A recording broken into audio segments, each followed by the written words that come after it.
أطيب طريقة لعمل حراق الإصبع. أكلة كتير طيبة وكتير لابقة مع الجو الشتوي.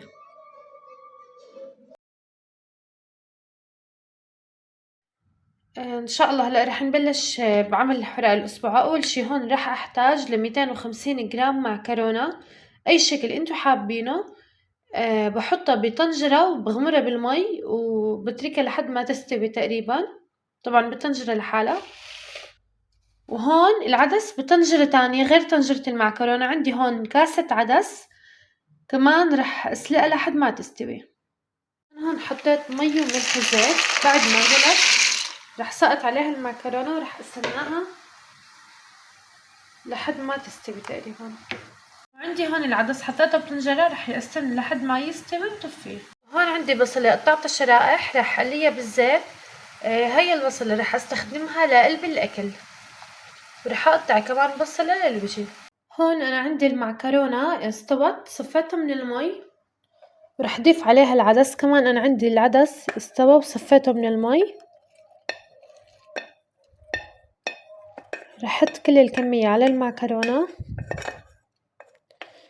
بسم الله الرحمن الرحيم. هلا هون رح حركن شوي. هلا بعد ما حركتهم رح اضيف عليهم البصل اللي قليته بالزيت. رح احط نص كاسة زيت زيتون ونص كاسة دبس رمان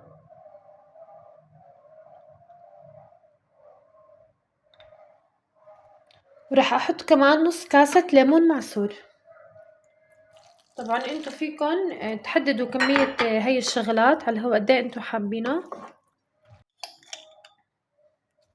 بحط معلقة صغيرة ملح ورشة كزبرة. بحركن على نار هادية تقريبا دقيقتين ل3. هون عندي الحراق اصبع صار جاهز. هلا رح احطه ببايركس ورح اشتغل بالزينة اللي عليه من فوق.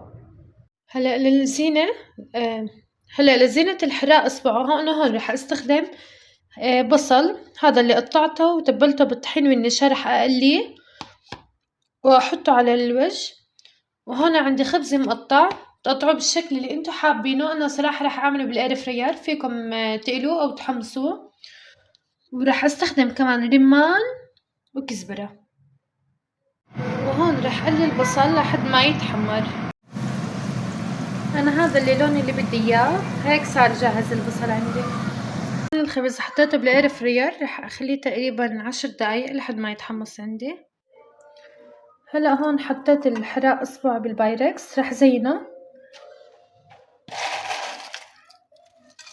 هون الخبز تحمص عندي اخد تماما 10 دقايق بالاير فرير. انا صراحة بحب احمصه خف زيت بيكون.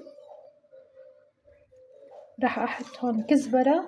طبعا الزينة اختياري انتو كيف حابين، وفيكم تستغنوا عن الرمان والخبز اذا ما بدكم. بس الكزبرة والبصل شيء اساسي بالاكلة.